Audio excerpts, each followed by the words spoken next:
Welcome to our channel. Natural star Nani హీరోగా, శైలేష్ కొలను దర్శకత్వంలో వస్తున్న సినిమానే హిట్ 3.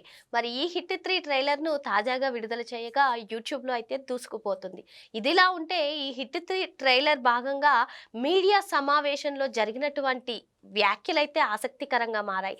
నాని చేసినటువంటి కామెంట్స్ ప్రస్తుతం అందరినీ ఆలోచించజేస్తున్నాయి. మరి ఇంతకీ నాని ఏం మాట్లాడారు తెలుసుకునే ప్రయత్నం చేద్దాం. దీన్ని పూర్తిగా విశ్లేషించడానికి మనతో పాటుగా ఉన్నారు సినీ క్రిటిక్ దాసరి విజ్ఞాన్ గారు. సార్ నమస్తే సార్. నమస్తే. నానిని ఓ విలేకరి అడిగినటువంటి క్వశ్చన్‌కి ఇంట్రెస్టింగ్ ఆన్సర్ అయితే చెప్పారని మనం అనుకోవచ్చు. మరి ఇప్పుడు తాజాగా నాని నటిస్తున్న మూవీస్ అన్నీ కూడా సూపర్ డూపర్‌గా హిట్‌గా మారాయి. ఎలాగో మీరు 100 క్రోర్స్ క్లబ్‌లోకి చేరిపోయారు కదా! మరి మిమ్మల్ని మేము టైర్ 1 హీరోగా చెప్పుకోవచ్చా అంటే ఆయన ఇంట్రెస్టింగ్ ఆన్సర్ చెప్పారు. మరి ఇవన్నీ కూడా మనం పెట్టుకున్నవే. ఇలాంటివి మూవీస్ అనేవి కాన్సెప్ట్‌ని బట్టి, కంటెంట్‌ని బట్టి ఉంటాయి కానీ ఇవన్నీ మనం ఏర్పరచుకున్నవే అని చెప్పి నాని ఆన్సర్ చెప్పారు. ఏమంటారు? మీరేమంటారు? బేసికల్లీ ఇది చాలా ఇంట్రెస్టింగ్ క్వశ్చన్ చెప్పాలి అంటే. ఒకప్పుడు సినిమాలకి కథలు ఉండేవి. సార్ నా దగ్గర ఒక మంచి కథ ఉంది అని ఒక రైటర్ డైరెక్టర్ దగ్గర రావడము, లేదా డైరెక్టరే రాసుకోవడం.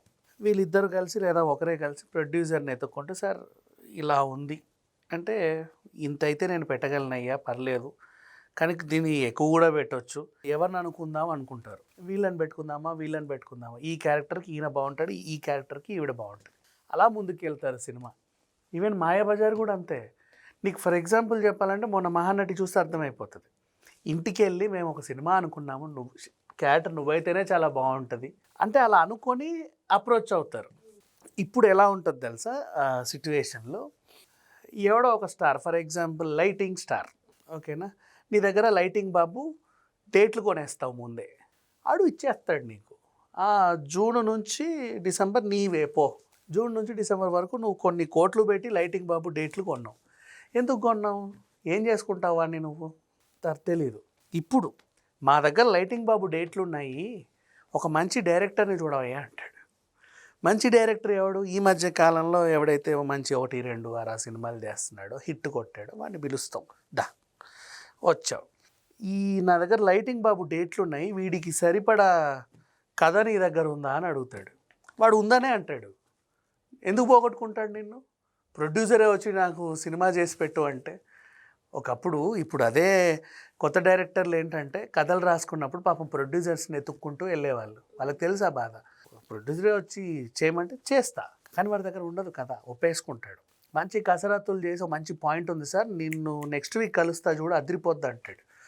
నవ్వు హీరోయిన్ ఎవరైతే బాగుంటుంది, ఆ ముంబై నుంచి ఒక పిల్లని తెంపు, కొత్త అమ్మాయిని ఎవరినైనా, లేకపోతే ఈ మధ్య ఎవరినైనా తీసుకురా, మ్యూజిక్ ఈయనతో చేయించు, ఫైట్ లైన్తో చేయించు, ఆర్టిస్టులు వీళ్ళని పెట్టు, సరిపోయింది. ఇప్పుడు కథ ఏముండదు, కనీసం ఒక 40 నిమిషాలు. దగ్గర లైటింగ్ బాబు డేట్లు ఉన్నాయంటే ముందు లైటింగ్ బాబుని కింద నుంచి మీద దాకా చూపించాలి.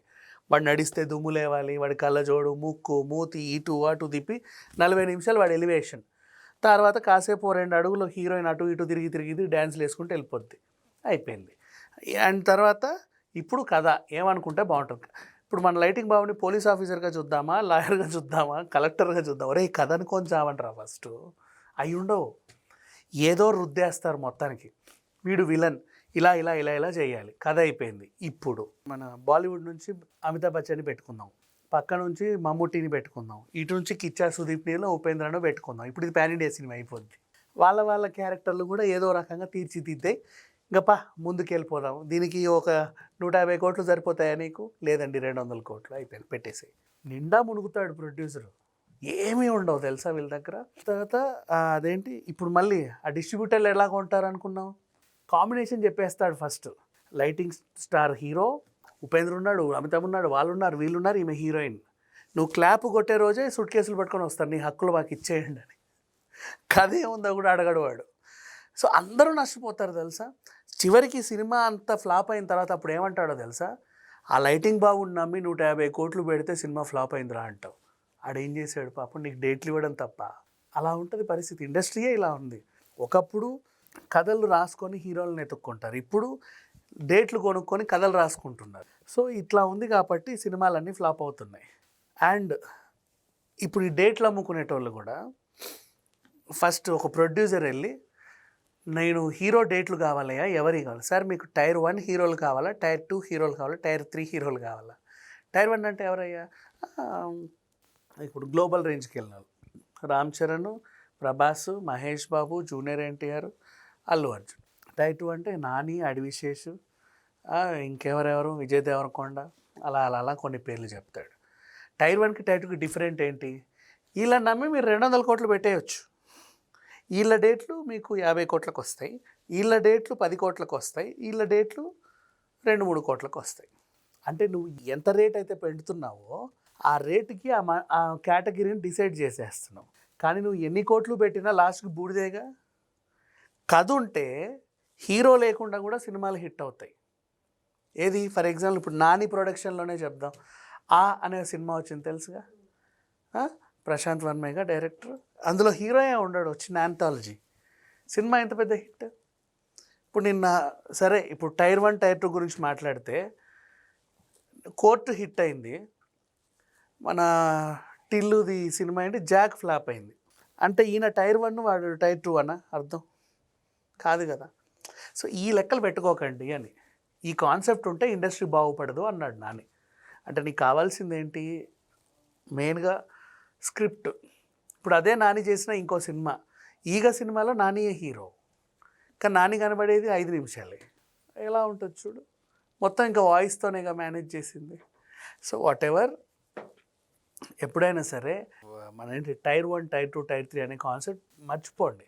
ఎంత పెద్ద హీరో అయినా సరే, ఎంత చిన్న హీరో అయినా, పెద్ద చిన్న అనేది ఏం లేదు. నీ దగ్గర స్టోరీ ఉందా, దాంట్లో దమ్ము ఉందా, నువ్వు ఎవరిని పెట్టితే అది హిట్ అయిపోతుంది. కథకి ఇంపార్టెన్స్ ఉంది. ఎప్పటి నుంచి కథకి ఇంపార్టెన్స్ ఇస్తున్నారో తెలుసా? కరోనా తర్వాత ఓటీటీలు ఎక్కువ వచ్చాయి కదా మనకి. అందరూ ఓటీటీలకు అలవాటు అయిపోయి అన్ని భాషలు చూడడం నేర్చుకున్నారు.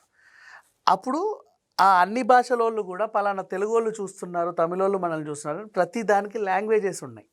ఇప్పుడు ఏ సిరీస్ అయినా ఓపెన్ చేయి, కింద 4 లాంగ్వేజ్లు వస్తాయి ప్రతిదీ. అప్పుడు అందరూ అన్నీ చూడడానికి అలవాటు పడిపోయారు, అందరూ అన్నీ చూస్తున్నారు. అప్పుడు డిఫరెంట్ కాన్సెప్ట్స్ మనిషికి ఎక్కిన తర్వాత ఇప్పుడు వాడు కథ బాగుంటేనే థియేటర్కి రానంటున్నాడు. నువ్వు థియేటర్కి వెళ్ళాలంటే ఏముందబ్బా, ఒక హీరో హీరోయిన్ లవ్లో ఉంటారు, తర్వాత వాళ్ళ నాన్న తిడతారంటే రాడు వాడు. ఏదో విజువల్ వండర్ చూపిమంటారు.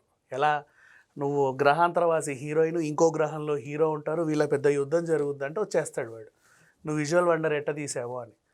అంటే థియేటర్కి రావాలంటే సంథింగ్ నాకు ఆ ఎక్స్పీరియన్స్ కావాలంటున్నాడు. ఆ ఎక్స్పీరియన్స్ వీడికి ఇవ్వాలంటే ప్రొడ్యూసర్ 100 కోట్లు పెట్టాల్సి వస్తుంది. ప్రొడ్యూసర్ 100 కోట్లు పెట్టాలంటే రికవరీ ఎలా వస్తుందని ప్రొడ్యూసర్ ఎలా ఆలోచిస్తున్నాడంటే, ఒక స్టార్ హీరోని పెట్టుకుంటేనే రికవరీ అవుతుందని నమ్ముతున్నాడు. నువ్వు డబ్బులు పెట్టినప్పుడు ఎవరిని పెట్టినా సరే కథలో దమ్ముంటే హిట్ అయిపోతుంది. ఆ కాన్సెప్ట్ వీళ్ళు మర్చిపోతున్నారు. అది సంగతి. మరి టైర్ 1 టైర్ 2 దీనికి ఏం సంబంధం లేదు, కంటెంట్ ఉంటే సినిమాని ప్రేక్షకులు ఆదరిస్తారని చెప్పి సార్ చెప్తున్నారు. Thank you sir.